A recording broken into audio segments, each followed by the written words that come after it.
I let go of like a lot of societal notions and pressures that were like damaging and hurting me. Around that time, like I stopped dyeing my hair, I stopped wearing as much makeup, I started practicing a lot more like Zen and meditation. Hey there, my handsome and pretty little Cobras, and welcome back to the Cobra's Nest. For those of you who are new, my name is Mignon Cobra and I make minimalism videos.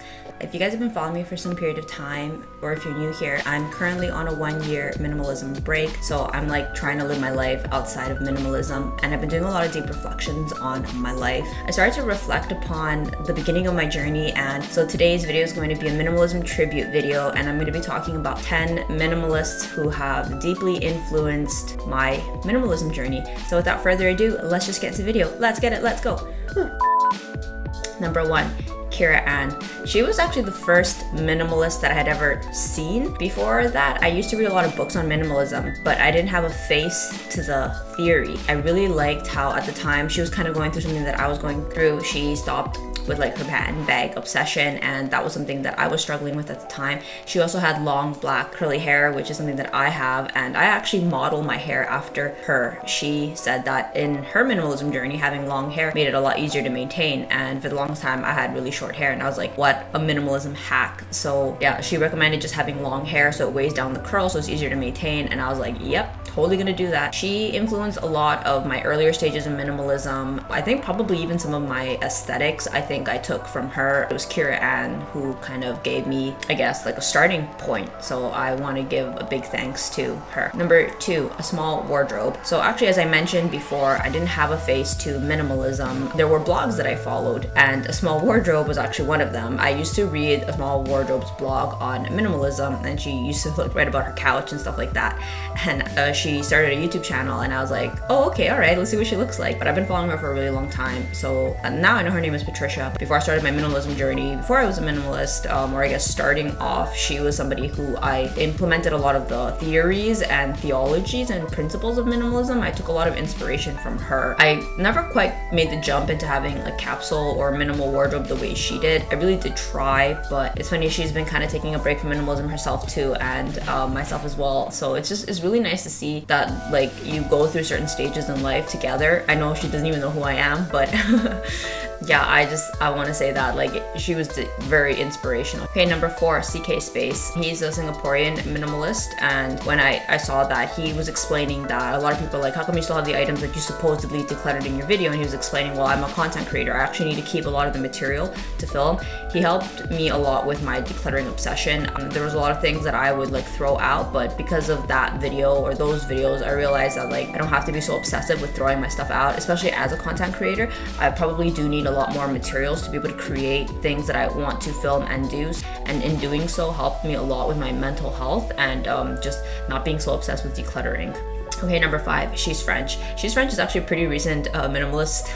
She's actually one of the few minimalists, the only minimalist I actually ended up personally becoming like friends with, like, or actually having a connection with. I found her channel, I think maybe was it like last year, and I was just so like inspired and impressed by how capsule her wardrobe is, because you guys know that is not an area, it's not my forte. I have a pretty big wardrobe as a minimalist, but just seeing how she was able to have such a creative process with such a small amount of pieces, I was like, that's amazing. She took a hiatus. She didn't make videos for about a year, so I didn't see her for a while. And then I don't know if this is like fate, but one day I had this strange obsession where I was like, I need to find her. I went to go watch her videos because I just wanted to be inspired again, and then I saw that she had recently uploaded and that she had a son, and I was like, whoa, that's crazy, like so much has changed, and we actually ended up becoming friends. So it's life's funny how that works. Jay, if you're watching this, hey Jay. I put you in at number 5. I was born on October 5th, so I gave you that special place. Okay, number 6, Heal Your Living. In the middle of my minimalism journey, I was vegan, and around that time I discovered Heal Your Living, and she's a vegan Korean minimalist. I was really inspired by her to take my minimalism to an extreme level. That's probably the most deep in minimalism I've ever been, and I'm not saying this because of her. Of course, I take full ownership. I'm just saying I was just highly inspired by her, and that was actually a very beautiful aspect or beautiful part of my minimalism journey, to take it that deep, and I felt I had a lot of guidance from her. She focuses a lot on like the spiritual aspect of minimalism, which I think is very beautiful. Because of her, I was able to do a lot more mental declutters. I did a lot of shadow work. I let go of like a lot of societal notions and pressures that were like damaging and hurting me. Around that time, like I stopped dyeing my hair, I stopped wearing as much makeup, I started practicing a lot more like Zen and meditation. So I highly credit her with the more spiritual aspect of my minimalism. Extreme practices kind of allowed me to examine other aspects of my life that I might not have examined if I didn't have that extra space and a lack of clutter. Okay, number 7, Jenny Mustard. I love Jenny Mustard. I remember she was also a very fashionable. She's actually one of the minimalists where I felt I had permission to have a larger wardrobe. So Jenny says that she has a larger wardrobe. She's not a minimalist anymore, so she, has said. But when she was, she said that she loves fashion and she loves that creative process. So she has a bigger wardrobe than is probably acceptable for a minimalist. And it's actually because of her that I felt I had permission to have a bigger wardrobe. I really liked how she also pushed the envelope with a lot of societal notions. She, for a period of time, didn't have eyebrows. She was also vegan. That was also part of my vegan journey. She was vegan, so I took a lot of inspiration from her. I think with minimalism, I don't take just only the minimalism that they present. I also look at their own lives and I try to take inspiration because I think that they can offer different perspectives from the conventional, traditional norms, which, as you guys have seen, I don't know, it just calls my soul. I don't like to live in a box, so I like to see the perspectives of people who think differently from the conventional norm. Okay, and number 8, so Simple Victoria. Simple Victoria was a minimalist that I felt really drawn to just because she went through similar things like myself, and it was really beautiful to see when she like let go of that and she let go of the minimalism label and like the health obsession, bring new things into her life. That was really helpful for me because minimalism was a journey and I was coming from a really restrictive behaviors, and just seeing her just like be open about that's really helped me a lot. And it also kind of helps that like for me, I never really saw anybody that looked like myself in traditional media, having grown up in the West. So it was really refreshing to see a minimalist who looked like me. I'm not saying I look like her, but representative of the Latino or I guess Hispanic communities.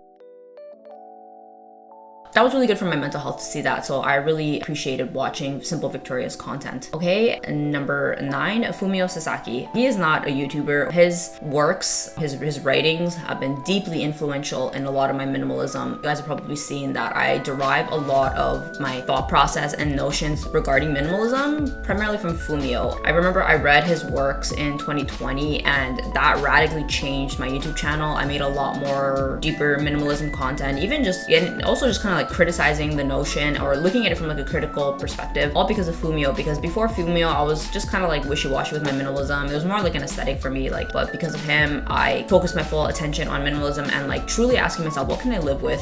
What do I not want to live with? I know I didn't include KonMari on this list because honestly, by the time I read KonMari, I was already quite the seasoned minimalist. But I feel like she still bears a mention, so I'm gonna put her at number 10. I read Marie Kondo way later in my minimalism journey, so her work was not very influential, but actually her work really started to kind of take an impact on me after I quit minimalism, as weird as that is. And it's funny because it's almost appropriate. She claims she's not a minimalist, so her works actually kind of helped heal me once I decided to take like a 1-year break from minimalism. She talks about things sparking joy. I did not use my minimalism that way. I was not interested in using my minimalism to look at items in the sense that did it spark joy. That was just way too frivolous and too superficial for my liking. But now that's kind of where I'm at in my journey. I'm operating from a sparking joy perspective, which is something I never did, even though that's a very popular mantra in the minimalism community.